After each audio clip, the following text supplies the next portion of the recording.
atong gipamalandungan nining nobinaryo ug hangtod sa piyesta ni San Narciso alang sa sinuduhanong simbahan uban kang San Narciso, panaghiusa, pagsalmot ug misyon.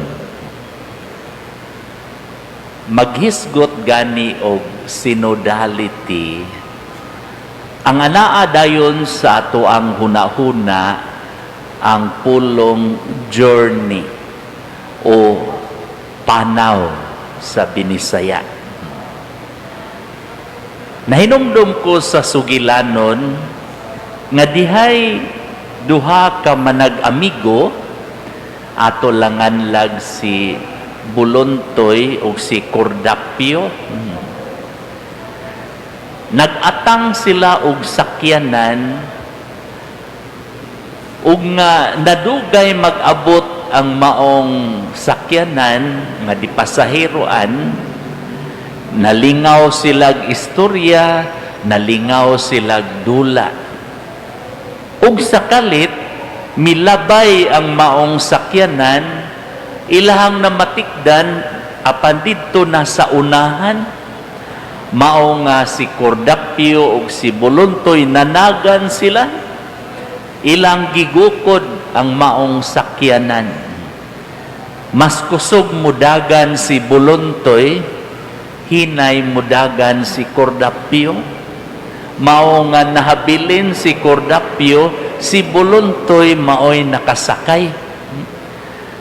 Dito sa sulod sa maong sakyanan, naghilak si Bulontoy.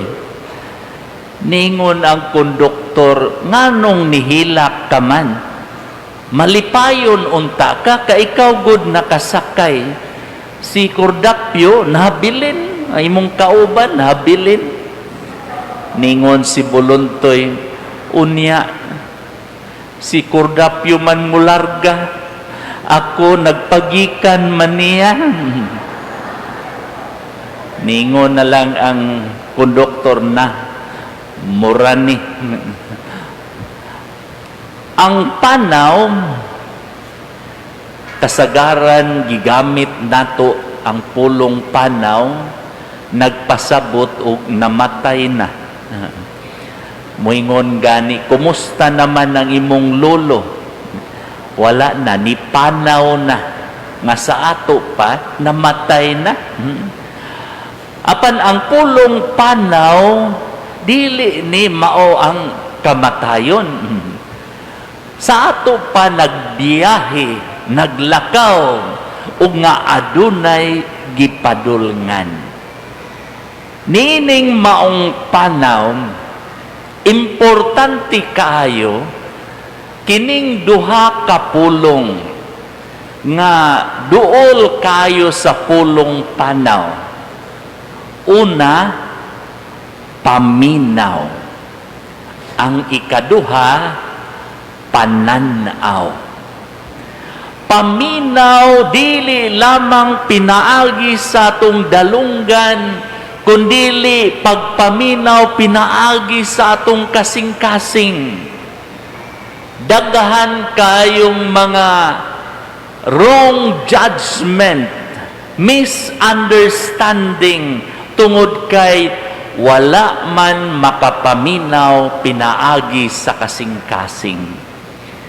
Nining atong panaw padulong sa gingharian sa langit, importante kaayo ang pagpaminaw sa mga pulong sa Dios nga maoy atong gabayan asa kita padulong, ug nga ang atong pagpaminaw sa pulong sa Dios makapausab sa atong pananaw.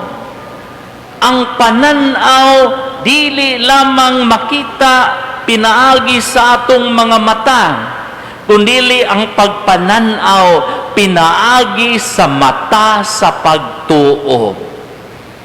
Adunay mga butang, mga igsuon nga dili lang makita sa atong tawhanon nga mga mata. Nahinomdom ko niadtong elementary pa ko. Tingali mga 1972 pa.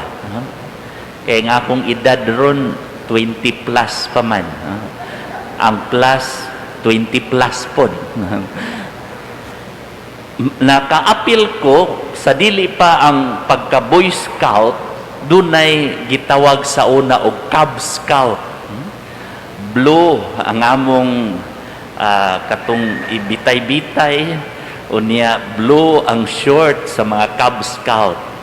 Ang dili nako malimtan, adunay gitudlo kanamo a short poem nga hangtod karon makahinumdum gihapon ko. Nagkanayon ang maong short poem. Who has seen the wind? Neither you nor I. But when the leaves are dancing, the wind is passing by. May binisaya pa ni ana. Kinsay nakakita sa hangin, dili ikaw, dili ako. Apan kon ang mga dahon manikay-sikay, nagpasabot nga ang hangin milabay. Bahaw. Adunay mga butang, dili makita sa tawhanon nga mga mata. Makita lamang diha sa mga mata sa pagtuo.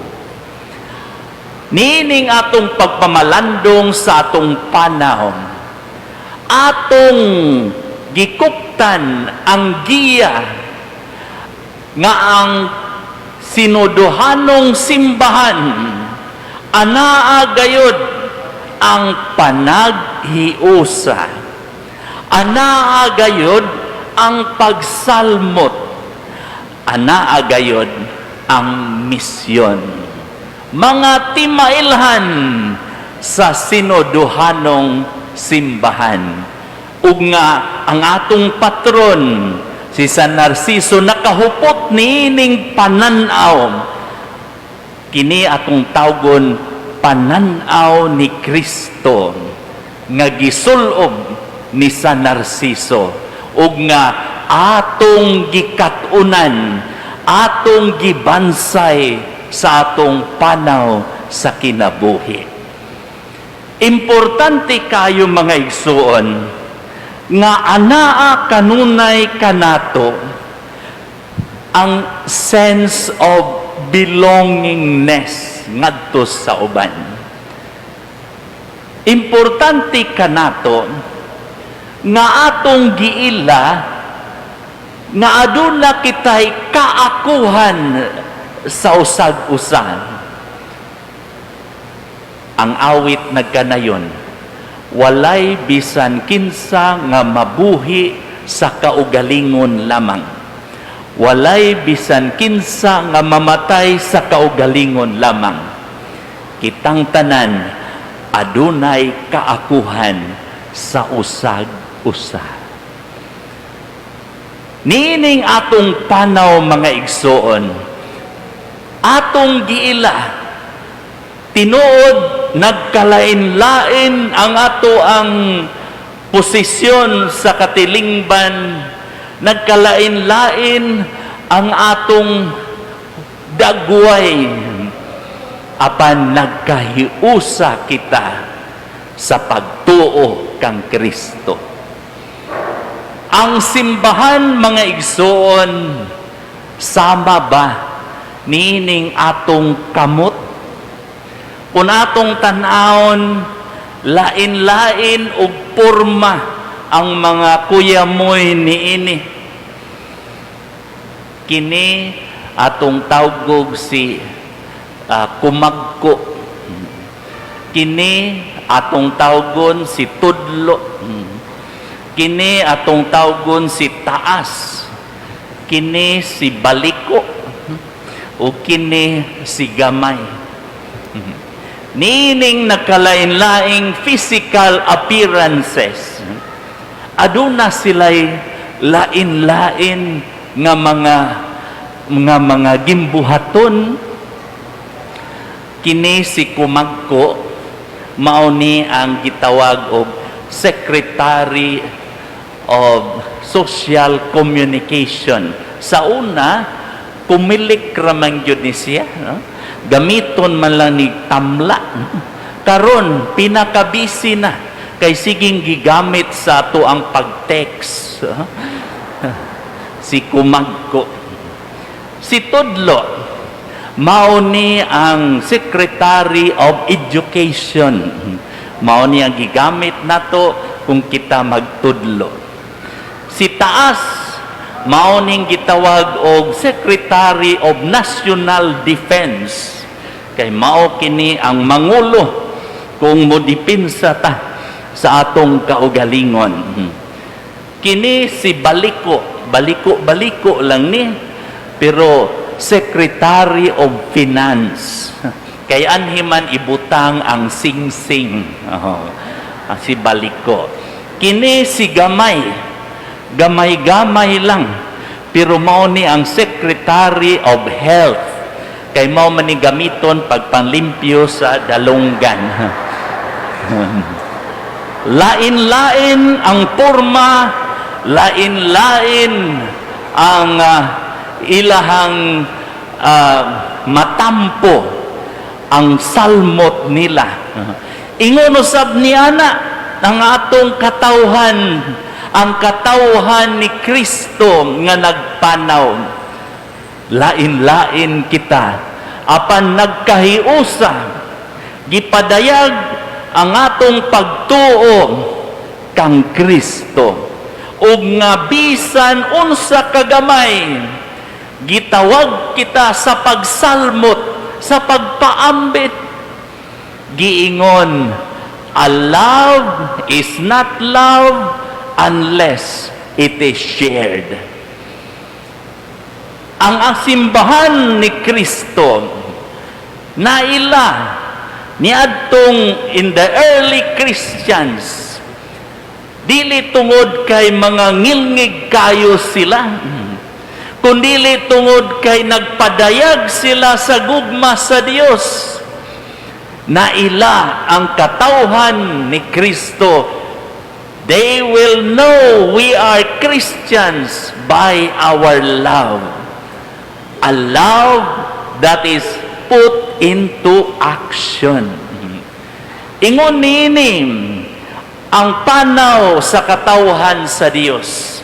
Magpadayag gayod sa gugma nga dili lamang diha sa hunahuna og pagbati, kundili gihubad gayod diha sa ato ang binuhatan.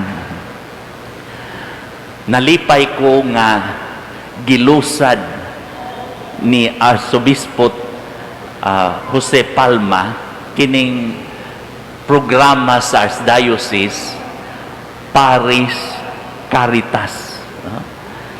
Diha sa parokya, kining Paris Caritas, mao ang atong pagpadayag sa pagsalmot sa buhat sa gugma ni Kristo. Buhat sa kaluoy, ilabi na ngadto sa mga nanginahanglan. Nakaingon ko nga, kung doon na lamay 100 katao nga muhatag og 100 pesos kada bulan, nan aduna nay 10,000 pesos ang Paris Caritas nga ikatabang sa to mga igsuon nga mga kabus, mga igsuon nga wala na o naglisod na pagpangita ug pagkaon. Nakaingon ko nga bisan lamang kung dunay 1 million ka mga Kristiyano muhatag og 1 piso kada bulan sa ato ang Archdiocese, nan aduna kitay 1 million pesos para ikatabang sa ato mga igsuon nga gigutom, ato mga igsuon nga naglisod sa panginabuhi tungod sa pandemya, tungod sa bagyong Odette ug uban pa nga mga kalamidad. Kini pagdasig kanato mga igsuon, pagpadayag nga ang katawhan nga nagpanaw padulong sa gingharian sa langit, nagsalmot diha sa bisan gamay nga paagi o nga mahimong dako alang sa gingharian sa Dios. Mga igsuon, ang atong misyon gikan sa misyon ni Kristo to tell the world of His love.